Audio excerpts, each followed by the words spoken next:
civic groups are not as important as corporate interests, because corporate interests can give a lot of goodies to these politicians, especially for their campaigns, and civic groups only have arguments and evidence. They don't have money to give to senators and representatives.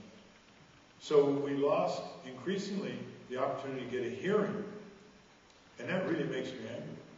I don't care if it's a conservative, liberal, reactionary, radical, anarchist, evangelical.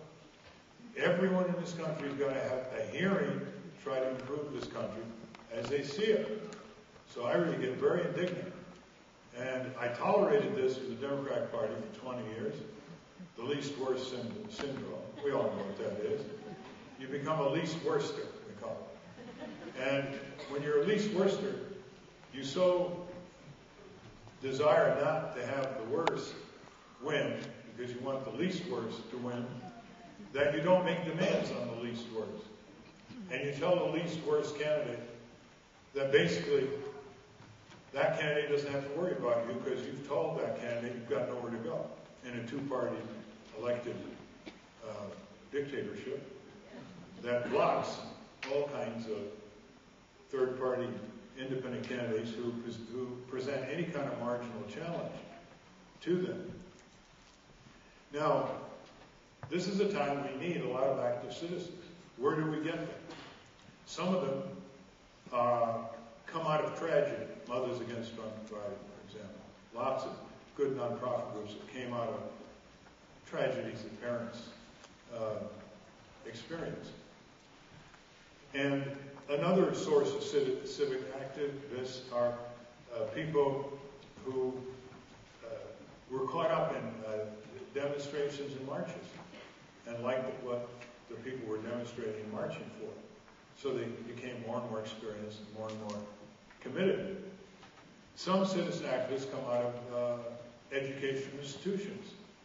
You might be surprised to learn, or not surprised to learn. That is, they read history. They see in our history a few people with no power started the abolition movement, slavery, the women's right to vote movement, the farmer populist progressive efforts that were 100 years ago, and the labor movement. And more recently, the civil rights movement, women's rights movement, and so on. You're all familiar with it. It all starts with a few people who don't go through life making excuses to themselves as to why they shouldn't take on injustice.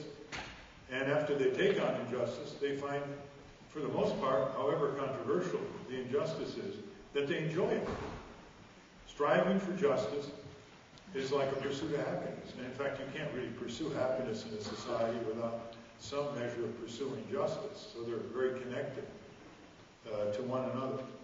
So they come out of the schools. Some of them come out from law school, and they represent people whose civil rights, civil liberties are transgressed. Some of them come out of medical schools, and they become public health advocates. But we still don't have enough. We have to have thousands and thousands more. Not necessarily millions more, but thousands and thousands more, because a few have a great impact, because they're representing the values of many other people who are more passive, but they will vote in that direction, they'll answer polls in that direction, and they'll help in a more modest way the full-time advocates. And it occurred to me that it would be a good exercise to see how many citizens came from the family upbringing, from their parental upbringing. Because a lot of times when you see active citizens, the 30, 40 years of activity, I would go up and ask them, how'd you get started?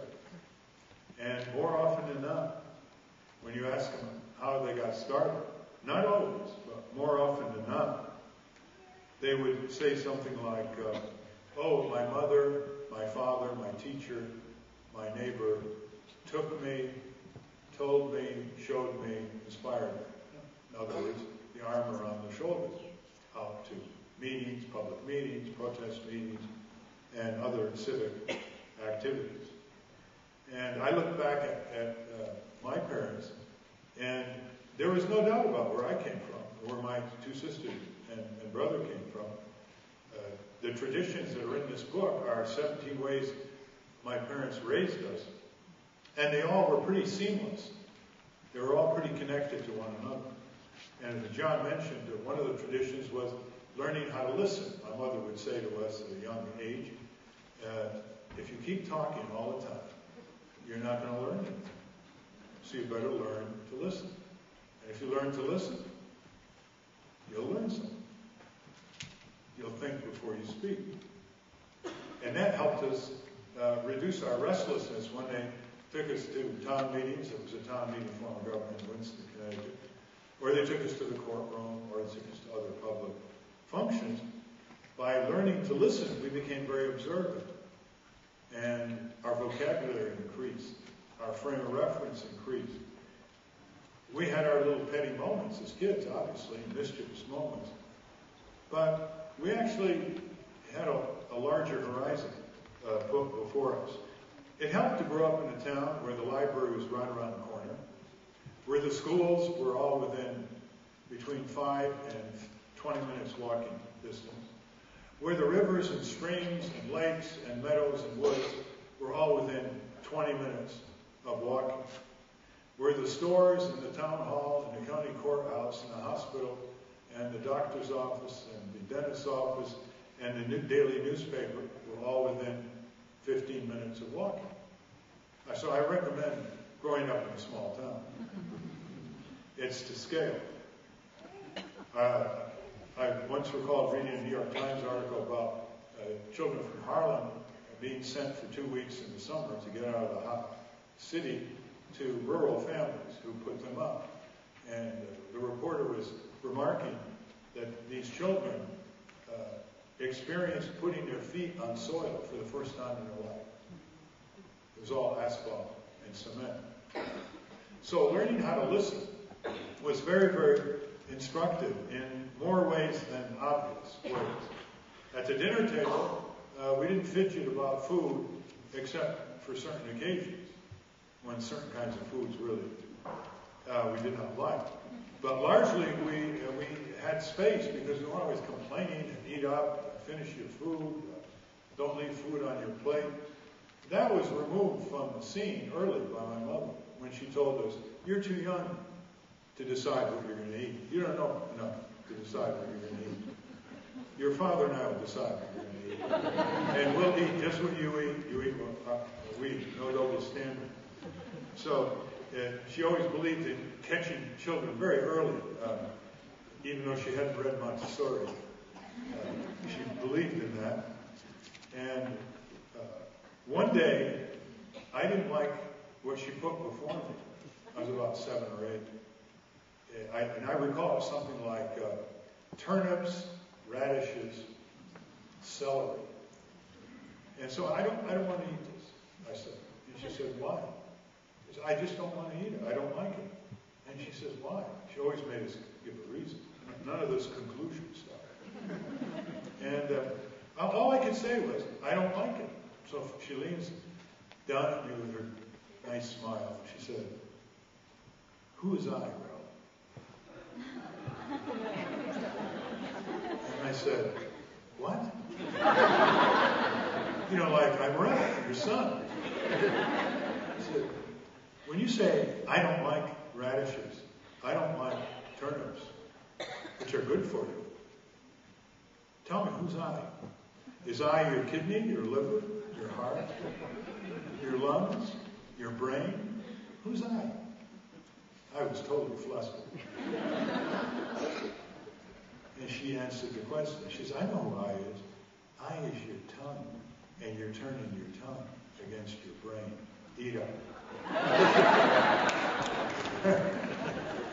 Now, am I wrong in thinking that can be used everywhere with children? That little Socratic method?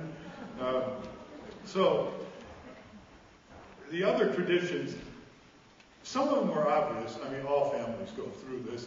How do you get the children to study, to do their studies, to think independently and critically, not to engage in too much memorization? And one day I was 10 years old. I came home in the backyard. My father said to me, "Well, what did you do today, Ralph, in school? Did you learn how to believe or did you learn how to think?" Well, you know, that's a very thoughtful comment for a 10-year-old trying to figure out the difference. And I did figure it out because I remember teachers who basically told us to believe. Just believe, you know. It's a public library in town, not a privately endowed library. Wrong. I pointed that out to my third-year teacher, and she promptly put me on the dunce chair. She was telling me to believe, even though it was factually wrong. And how many children were told to believe that Columbus discovered America? When my father heard this, he said, I thought there were people here before he arrived. And this is the nature of the conversation in the family. And you know, basically Columbus invaded America, and he wiped out some Caribbean tribes very quickly. But it goes to belief or thought. Now, people have to have beliefs, but it's good to be preceded by some process of thought. The tradition of health, when did Mother tell us how to take care of our health? When we were sick. We were very attentive. When we had chickenpox, whooping cough, measles, oh, were we ever attentive? But when we were okay, we didn't want to listen. We wanted to go out and play or something like that. So there is that approach that might be taken note of. The tradition of history. Again and again, we would rush home at lunch to get the latest historical saga from my mother.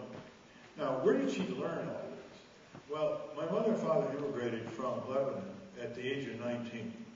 And they lived in areas where there was no electricity. So the only sounds were from human beings and nature, including the braying of dog keys. So they had to inherit an oral tradition. And the tradition of discipline, for example, involved their disciplining us with proverbs. They wouldn't say, stop it, cut it out, don't do this. Constant repetition. They just float a perfectly positioned proverb at us, which has a completely different effect on a child. First of all, they're pearls of wisdom. They've stood the test of centuries. They have a dignity to them. They have a respect that's quite different than saying, cut it out. And we hear them again and again if we repeat our misbehavior. But it tended to work. And when it didn't work, we were told to stand up, go to the corner where the sewing machine was, look at the wall, and contemplate our misbehavior. They didn't believe in corporal punishment. They thought corporal punishment was evidence that they failed.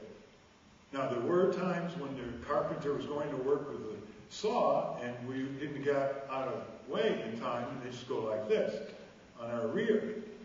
But generally speaking, they had such self-respect and confidence in their own judgment that they improved their judgment as a result. Where if you become dependent on PhDs in child psychology and a 30-page booklet that tells you how to deal with Mary on her first day of school, where do you end up? You end up leaning. You don't develop that level of judgment, and you don't convey that level of judgment and self-confidence to the children. One day in our restaurant, my dad had a big bustling restaurant where they used to say, for a nickel you got a cup of coffee and 10 minutes of politics.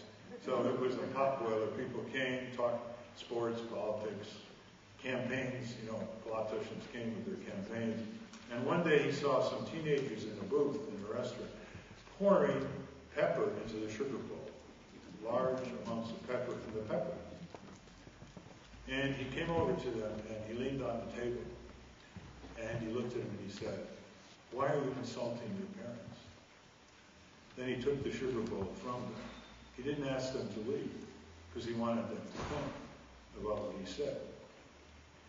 So obviously there's a strata of sensitivity to them that made us love them very much and respect them very much. And they worked very hard for their children, 7 days a week in the restaurant. My mother helped in the restaurant. She raised the children, and she was engaged in the community. Now, if you combine the tradition of learning to listen and the tradition of history, I can say with some assurance that if my mother raised little Georgie W. Bush, we would not be in Iraq today.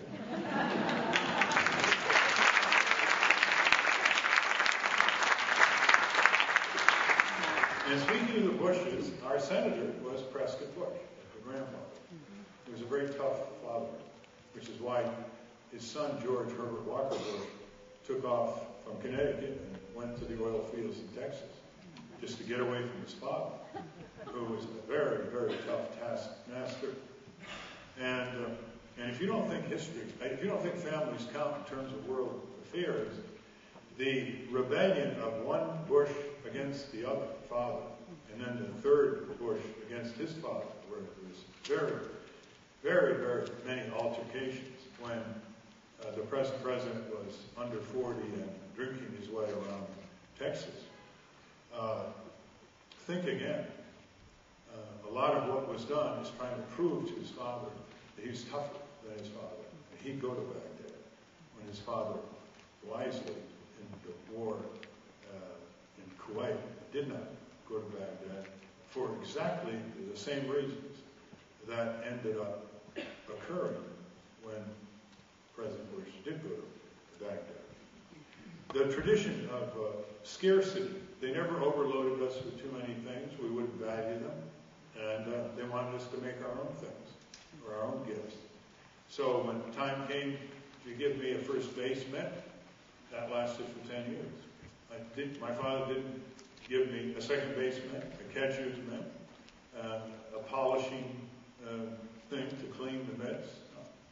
It was a deliberate tradition of scarcity, not depriving us of necessities, but of recognizing proportionality and what children should be given as parental gifts. Then, of course, the tradition of education and argument. I remember once my sister came home from college, and she was bewailing how difficult reading a certain philosopher was. I'm not sure if it was Kant or Descartes. And so she was complaining to my father. And my father said, well, I don't know what the problem is, but it could be that it was a bad translation, or the philosopher couldn't write clearly. That was an interesting approach. How many times have we blamed ourselves for not understanding turgid prose? It just was not written clearly. But the author got a good academic press for 200 years and got away escaping from that kind of critical appraisal.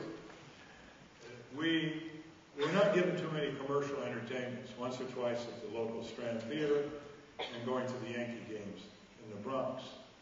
We basically entertained ourselves and with our friends, hiking, bicycling. Things are relatively free, gardening, playing with our toys that were building blocks that weren't electronic type toys, or playing chess. And today, look at the difference. Today, children are overwhelmed with commercial entertainment 24/7. They spend 40 to 50 hours a week looking at screens, computer screens, video game screens, and, of course, the all-present television screen. And therefore, they're 40 to 50 hours in virtual reality, not reality, and they're not socializing, and they're not spending enough time with real human beings, including those in the family. And I thought that tradition in the book makes a nice contrast. I think it has some beneficial consequences when you minimize commercial entertainment exposure, especially since so much of commercial entertainment exposure is larded with ads for junk food, junk drinks, and the entertainment is violent, sadistic, and sometimes pornographic for the children. There was the tradition of independent thinking. My first recollection of that was when I came home in the 3rd grade and I said to my mother in a whining voice, I want to wear long pants. And the other boys wear long pants. And she said, why do you want to wear long pants? And I I said, because in the winter it's cold, and if I fell, I wouldn't scrape my knee. That didn't work. So I tried my trump card. I said, Mother, their mothers let them wear long pants.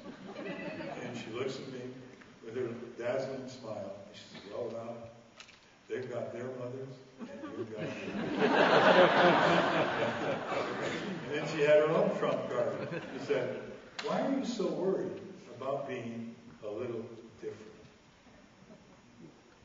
And that stuck with me.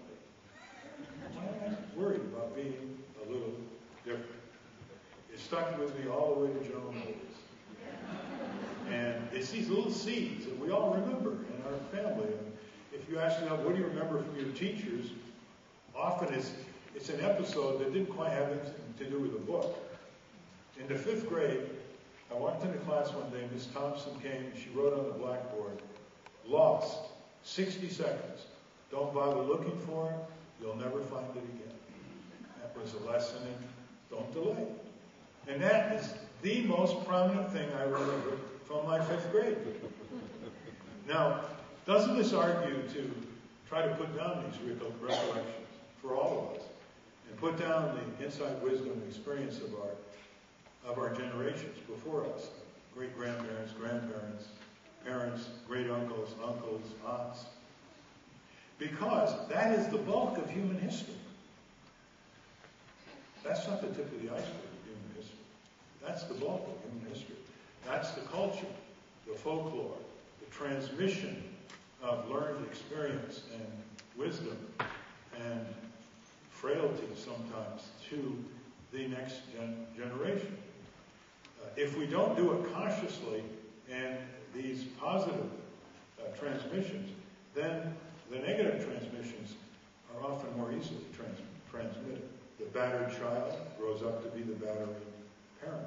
So we've got to be very careful that the negative matters tend to get transmitted, but the wise ones need to be a subject of self-conscious. We have to be much more self-conscious about family entities, family relationships, because the family is being battered from all sides.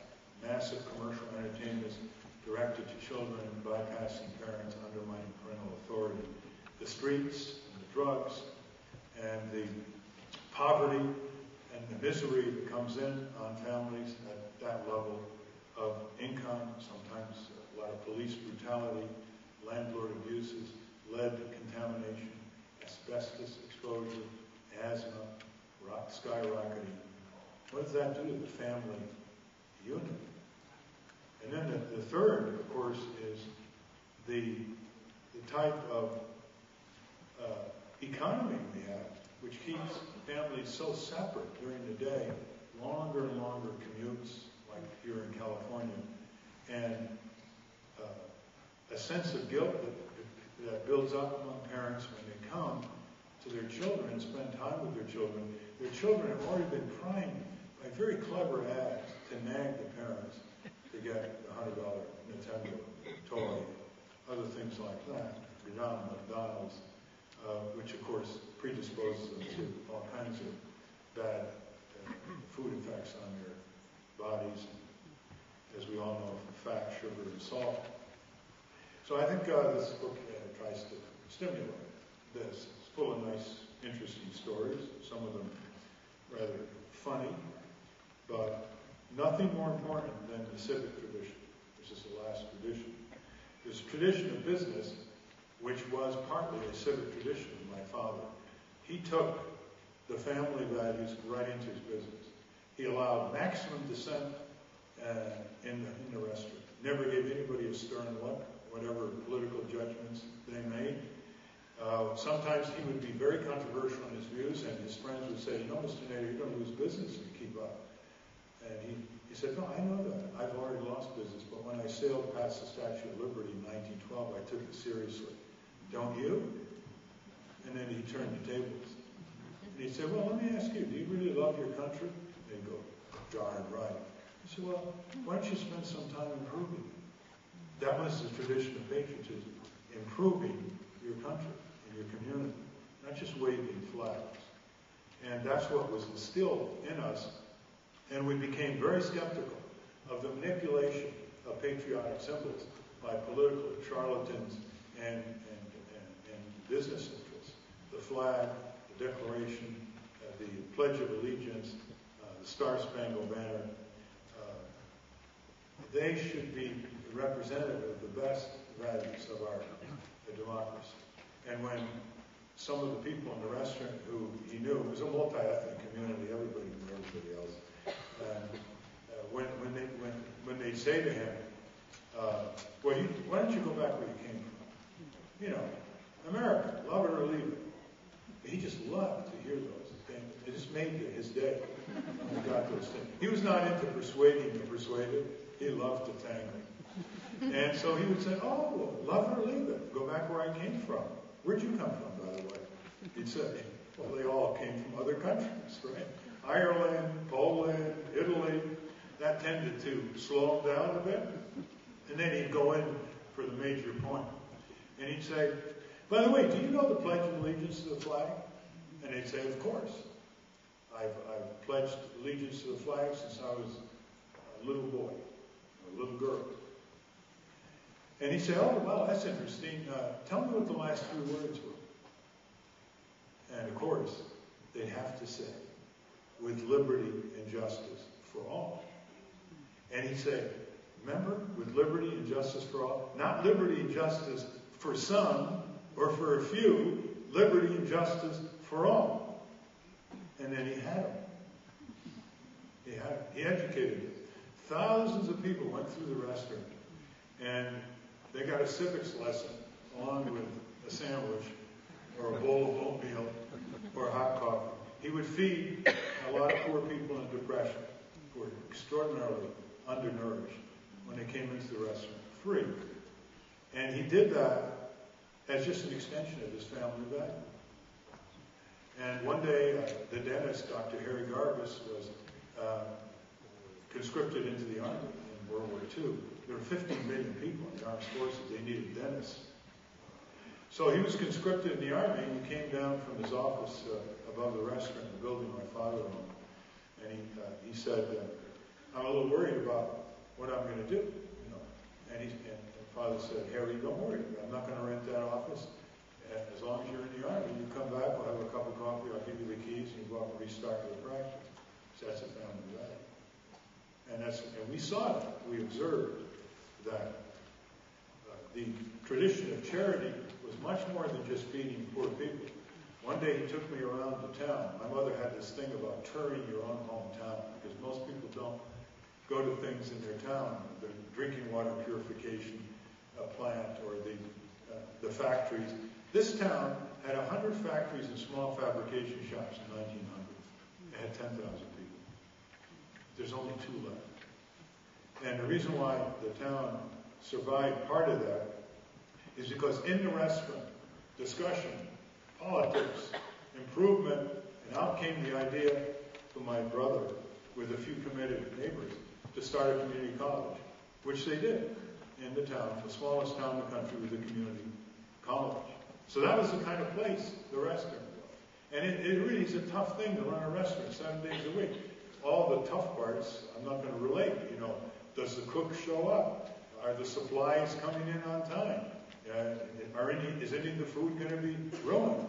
And what do you do when there's such a surge of business? You don't have enough people serving the customers. It's just endless problems like that. And the boiler breaks or whatever. Our restaurant was wiped out 3 times by the floods of the Mad River. There are 2 rivers, Mad River and the Still River. And when that Mad River was exposed to a hurricane, it became a tornado of water, just wiping out the main street and taking lives. And my mother saw this happen in 1955, and our restaurant was wiped out, as usual. And she said enough is enough. So she heard that Senator Prescott Bush was coming to town. And he was campaigning. So she went to the reception line, waited in line until she got to him, shaking hands. We're not politicians who just want to shake hands and really want to say anything. Hi, how are you? I'd like to have your vote. Well, she shook his hand. She said, Senator Prescott Bush, I know you've got the influence to to get the Corps of Engineers to build us a dry dam. There's been talk about a dry dam for years. That's the way to eliminate any further floods. We absolutely have to have a dry dam. We're losing too many people and too much property. And then it's about, I should have let go of his hand. And there were 10 people watching me, so I had to sort of tug him. And he finally realized he was in a tough spot. And he said, I'll get you a dry dam. And there are other factors involved, but we got a dry dam. We've never had a flood since 1955. My mother's message to us, you want to get an answer from a politician? Go up, shake his hands, and don't let go. So we have observed 3 generations of Bushes, from Senator Prescott Bush to the president. And I've detected a distinct decline in contemplative ability.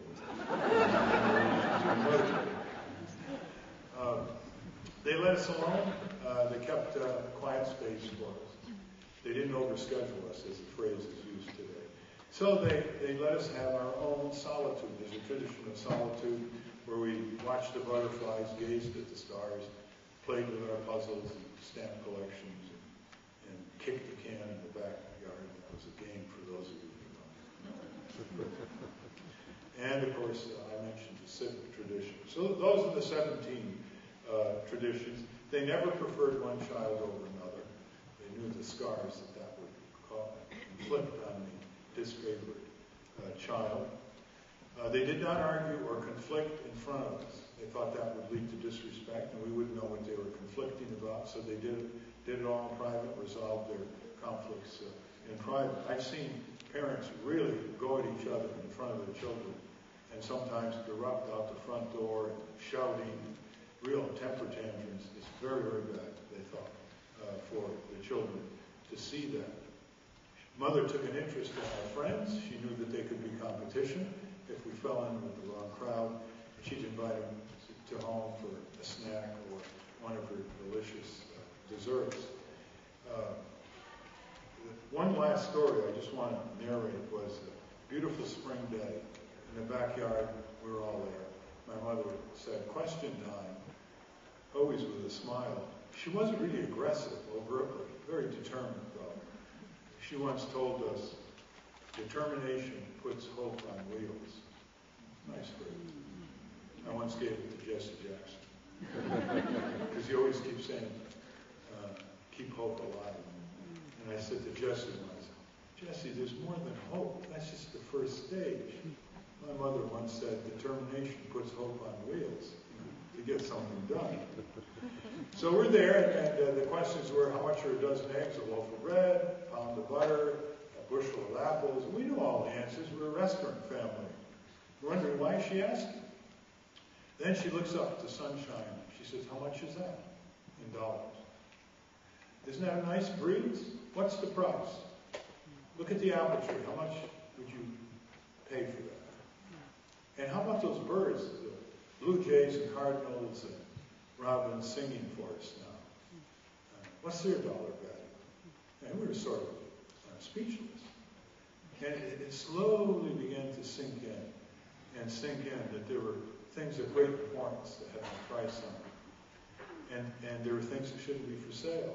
In our democracy, I extrapolated later in life, there are certain things that have to be not for sale, or we're going to lose our democracy. And some of those are, elections should never be for sale. Our government shouldn't be for sale. Politicians shouldn't be for sale. Teachers should not be for sale. And childhood should never be commercialized and for sale. Came right from that backyard experience that we had that one spring day. We're going to have a website called 17traditions.com in order to try to stimulate for millions of families who don't put down their own traditions to do that before it's too late with their grandparents and other relatives. And so we're asking them to send us examples of their traditions. And so we can decommercialize life a little bit in this country, develop sanctuaries of human relationships that have space and time for reverie, time for dreaming for children, time for imagination, time for doing their chores and understanding why their chores are necessary, and time for the kind of interaction that we all look back on with great relish when it happens. And we don't preserve as much. Let me ask you, when are the times when you laugh the most wholeheartedly? When you're watching a comedy program, or when you're with friends, neighbors, and relatives who make jokes? When do you laugh the most? There's no comparison, right? Your most wholesome laughs are ones between your own circle of friends and relatives and neighbors. It's unnatural for any civilization to assign their children to watch screens for 50 hours a week. Wow. It's totally unnatural for the eyes, for the fast-paced scenes that change MTV style, even the evening news. You don't have time to register it in the brain and digest and feed back. So the basic principle is we've got to be much more self-conscious of the importance of family traditions. Break them down into different themes and different dimensions. Elaborate them, contribute to them, initiate new family traditions, develop our own culture that is remote from the Fortune 500 and the commodification of our society. And when we do that, we will raise more confident children. We will raise children who connect family values with justice, striving for justice in the society. Children that become more literate, not just computer literate, but literate. Children that grow into adults in ways that they cannot be propagandized as easily. They cannot be manipulated with symbols as easily. They cannot be flattered and flummoxed by politicians as easily. They are willing to do their homework as citizens and as voters. I'm not saying it's a straight line where 100 families to 100 results like that, but it's going to produce a lot more of that human quality than by ignoring, neglecting our own family traditions as we get swept up in this hurly-burly, frantic life of ours, where we have to spend almost every waking hour figuring out how to make ends meet or trying to amass more and more material riches. We should subordinate our economy to become a servant of our culture. Corporations should become our servants, not our masters. John Maynard Keynes, in the 1930s of all time, the great British economist, once said that the productivity of our economy and the machinery is leading toward a solution of what he called the economic problem of human beings. Another way of his saying, abolishing poverty. It hasn't happened. And I think partly it hasn't happened as we haven't commanded our own familial judgment and self-confidence and values and spoke truth to power out of it. We've allowed it to be eroded. And we can recover it very quickly, and we can recover it in a very self-conscious and determined manner. Thank you very much.